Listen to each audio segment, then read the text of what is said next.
ඉතින් සුබ දවසක් ඔයාලට. මම අද රෑට කන්න කොත්තුවක් හදන්නයි හදන්නේ. මේ මං හදන කොත්තුව මගේම රෙසිපියක්.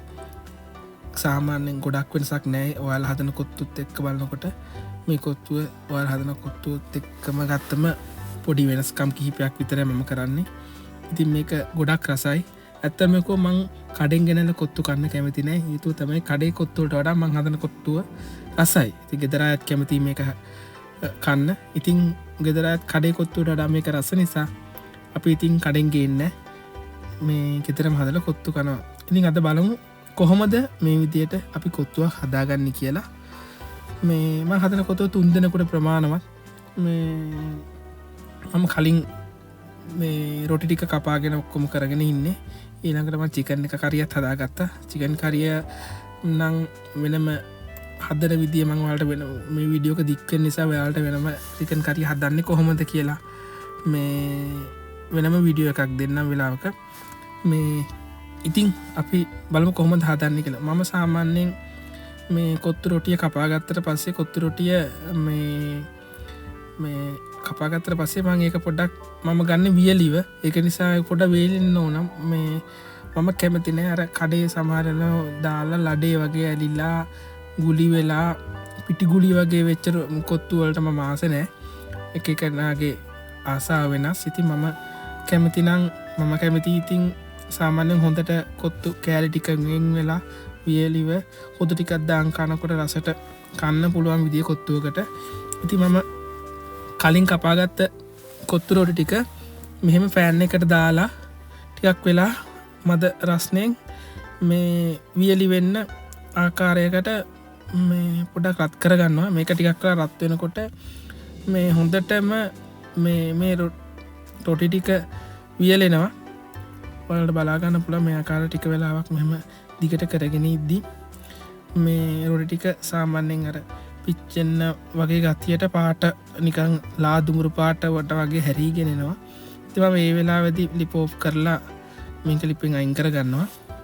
ඊළඟට මම ආපහු නැවත ෆෑන් එක මේ ලිපෙන් තියලා මේකට තෙල් ටික දාගන්නවා.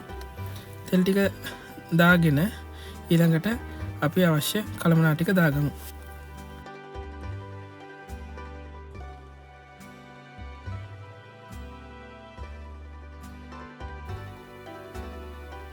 තෙල් ටික මද පමණින් රත් වුණාට පස්සේ මම මුලින්ම ඉඟුරු සුදු ලුණු කපාගත්ත ටික මේකට එකතු කරනවා.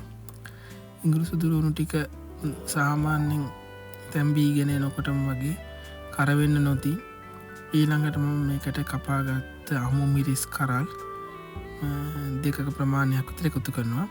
ඊළඟට මේකටම මම කපාගත්ත රට ලුණු ගෙඩි භාගයක විතර ප්‍රමාණයක් එකතු කරගන්න. මේ ආකාරයට මේ එතුවතිතු මේකට මං කරපිංචා රම්පා අවශ්‍ය දේවලුත් එකතු කරගන්නවා.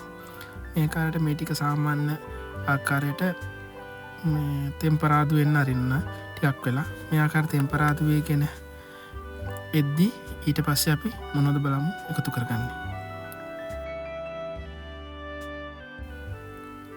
දැන් ලුණු අමුමිරිස් ටික හොඳට තැම්බිලා තියෙන. මම මේකට කුරුදු පුතු කෑල්ලක් ඊළඟට කරාබුනේටි 2-3ක් සමග ඉන්සාල් කරලක් වගේ එකතු කරගන්නවා. ඒකින් අමුතු රසයක් වගේම සුවඳකුත් එනවා.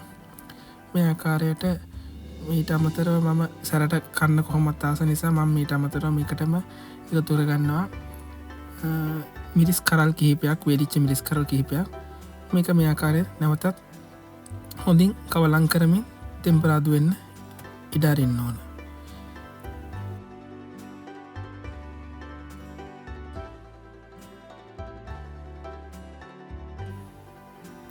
දැන් ලුණු අමිරිස් ටික හොඳින් තෙම්පරාදු වෙලා තියෙන්නේ. දැන් අපි ඊළඟට අවශ්‍ය දේවල් දාගමු. මම මේකට ගම්මිරිස් කුඩු ස්වල්පයක් එකතු කරගන්නවා.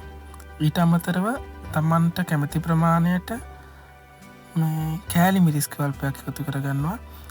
මේ කෑලි මිරිස් ටික එකතු කරලා නැවතත් කෑලි මිරිස් ටික තෙම්පරාදු වෙනතුරු හොඳින් කවලම් කරගන්න ඕන. මේක කවලම් කරද්දී එක තැනක තියෙන අරින්න හොඳ නැහැ. හේතුව තමයි එක තැනක තිබුණ මිරිස් කර වෙන්න පුළුවන්. ඒක නිසා ඉක්මනින් හැඳිගාමින් මේ මදගින්දරේ මේක හොඳට තෙම්පරාදු කරගන්න ඕන. මේ ආකාරයට වැඩි වෙලා තියන්න එපා, නැත්තම් මිරිස් කරවෙන්න පුළුවන්. ඉතින් මේක මේ හොඳට තෙම්පරාදුනාට පස්සේ මිරිස් ටික හොඳට තෙලේ බැදුනට පස්සේ අපි මේකට බිත්තර එකතු කරගන්නවා. මම නම් මේ කොත්තු රොටියට බිත්තර 4ක් එකතු කරගන්නවා. ඔයාලා කැමති ප්‍රමාණයකට එකතු කරගන්න. සාමාන්‍යයෙන් 2ක් 3ක් බිත්තර කොත්තුවක් වගේ නැති වැඩිපුර බිත්තර එකතු කරගන්න. මම හදන්නේ චිකන් කොත්තුවක් නිසා මම බිත්තර 4ක් එකතු කරගන්නවා. බිත්තර 4ක් එකතු කරගෙන ඊළඟට මේ බිත්තර ටික හොඳින් හැඳි ගන්න ඕන. ඒ කියන්නේ බිත්තර ටික හොඳට කැඩෙන්න ඕන. මේ හේතුව තමයි බිත්තර ටික නැත්තම් බිත්තර වල තෙත ගතිය කොත්තුවට වැදිලා මේ කොත්තුවේ රෙසිපි එක වෙනස් වෙන්න පුළුවන්. මේ බිත්තර ටික හොඳට මෙන්න මේ ආකාරයට මේ බිත්තර ටික හොඳට මේ බැදෙද්දි හොඳට කවලම් කරගන්න හැන්දෙන්. මේ ආකාරයට හොඳට කවලම් කරගන්න. කවලම් කරන අතරේ ඊළඟට මම මේකට එකතු කරගන්නවා කැරට්. මං කැරට් ටිකක් කපාගෙන තියෙන කැරට්, ගෝවා, ඊළඟට ලීක්ස් එකතු කරගන්න ඕන. ආපහු මේ බිත්තරයි එළවලු ටිකයි හොඳට කවලම් වෙන්න මේ ටික එකතු කරගන්නවා. ඊළඟට මං තව අමතර කරන මං කලින් මේ ඉතුරු කරගත්ත මේ තිබුණ මම ඉතුරු කරගත්ත කොච්චි ටිකකුයි තක්කාල් ටික මං ඒ ටික දැම්ම එකතු කරගන්නේ නැහැ. කොච්චි ටිකයි මේ තක්කාලි ටිකයි මම පස්සේ එකතු කරගන්න හේතුව තමයි පොඩ්ඩක් ඒවා අමුගතියෙන් තියෙනකොට හොඳ රසකුයි සුවඳකුත් වෙනවා. මේ කොත්තුවට නයිමිරිස් දැම්මම ඔයාලා දන්න ඕනේ එන සුවඳ. ඒ වගේ හොඳ සැර සුවඳක් එනවා නයිමිරිස් දැම්මම. මම සැරට කන්න නිසා නයිමිරිසුත් මේකට එකතු කරගන්නවා. තක්කාල් ටිකත් අමුවෙන් දැම්මම මේ රසයි. ඒ කියන්නේ තක්කාල් ටික ටික වෙලා කනකොට තැම්බෙනවා. නමුත් මේ තක්කාලි පිට තැම්බෙන කාලය අඩු කරගන්න පුළුවන් අපිට පහුවෙලා දානකොට. මේකට අපි දැන් මේ ආකාරයට හොඳට වියලෙන විදියට මේක එකතු කරගන්න. මේ වෙලාවේ අපිට පුළුවන් මේකේ ලුණු ප්‍රමාණය බලලා ඔයාලට ලුණු ප්‍රමාණය එකතු කරගන්න. මේ වෙලාවේ තමයි අපි ලුණු එකතු කරන්නේ. ඊට පස්සේ අපි ආපහු ලුණු මේ එකතු කරන්නේ කොත්තු රොටි ටික කවලම් කරාට පස්සේ. ඉතින් දැනට මේ ලුණු ටික දාලා මේ මිශ්‍රණය හොඳින් වියලි ස්වභාවයක් එනතුරු හැන්දෙන් කවලම් කරමින් සාමාන්‍ය රස්නේ පිස ගන්න ඕන. අපි බලමු ඊළඟට මොනවද කරන්න කියලා. මම තව මේකට 3-5 ස්වල්පයක් එකතු කරගත්තා රස පදම ඉන්න. ඊළඟට මම එකතු කරගත්තා මේකට සූදුරු කුඩු ස්වල්පයක් එකතු කරගත්තා. මම අර පොඩ්ඩක් මසාලා රසට වගේ කැමති නිසා මේ සූදුරු කොත්තමල්ලි මිශ්‍ර පොඩි කුඩු ටිකක් දාලා ඒක නම් අවශ්‍ය නැහැ, අත්‍යවශ්‍ය නැහැ. ඒක ඔයාලා කැමති නම් විතරක් ඒ මික්ස් කරගන්න. මම අර මසාලා රසට පොඩ්ඩක් ඉන්දියන් රසට පොඩ්ඩක් ආස නිසා මම ඒකට සූදුරු කුඩු ස්වල්පයක් එකතු කරගත්තා. මේ ආකාරයට තව ටිකක් කවලම් කරලා හොඳට වේලින්න ඇරෙනවා. හොඳට වේලිලා වගේ දැනුණට පස්සේ අපි මේකට අර කලින් රත් කරලා මේව කරගත්ත රොටි ටික දානවා. ඔයාලට පේනවා ඇති මේ රොටි ටික එකක්වත් මේ අර නිකන් පෙඟිලා වගේ ගතියක් නැහැ. මේක හොඳට වියලිව තියෙන්නේ. මම මේකට එකතු කරගන්නවා කොච්චි මිරිස් සමග තක්කාලි. මේ ආකාරයට එකතු කරගත්ත මේ රොටි ටිකයි මේ කවලම් කරගන්නවා අපි කලින් තම්බගත්ත එළවලු ටිකට. මේ එළවලු ටිකයි රොටි ටිකයි හොඳට කවලම් වෙද්දී ඔයාලට පේනවා ඇති මේවා ඔක්කොම එකට එකක් ඇලෙන්නේ නැහැ. හොඳට වෙන් වෙලා වෙන් චෙච්ච හොඳ මිශ්‍රණයක් විදිහට තියෙනවා. මේ විදියට තියෙනකොට ඔයාලට හොදි ටිකක් එහෙම දාගෙන කොත්තු රොටිය කනකොට ඒක වෙනම රසක් තියෙනවා, වෙනම ක්වොලිටියක් තියෙනවා. ඉතින් මම ඔයාලට කිව්වේ මේ රෙසිපිය වෙනස් කියලා මෙන්න මේ වියලි ගතියට තමයි. මේක වියලි විදියට හදලා ගත්තට පස්සේ ඔයාලා මේ කාලා බලනකොට ඔයාලට තේරෙවි මේකේ වෙනම රෙසිපියක් තියෙන කියලා. ඉතින් මේක ලඩ වගේ ඇලෙන්නේ නැහැ, තල්ලිය පිටින් එන්නේ නැහැ. මේක නිකන් පිටි ගුලියක් වගේ නැහැ. ඒක නිසා හොඳට වියලි වෙන විදියට අපි මේක කවලම් කරගන්න. මේ ආකාරයට සාමාන්‍යයෙන්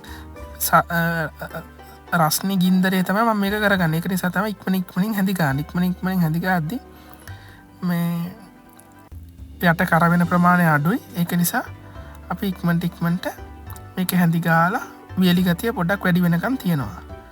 ඊළඟට අපි බලමු කොවෙලාටද චිකන් කරිය එකතු කරනවා. අපි දැන් ඊළඟට ඉතුරුලා තියෙන චිකන් කරිය එකතු කරගන්න විතරයි. අපි බලමු චිකන් කරිය කොහොමද එකතු කරගන්නේ කියලා.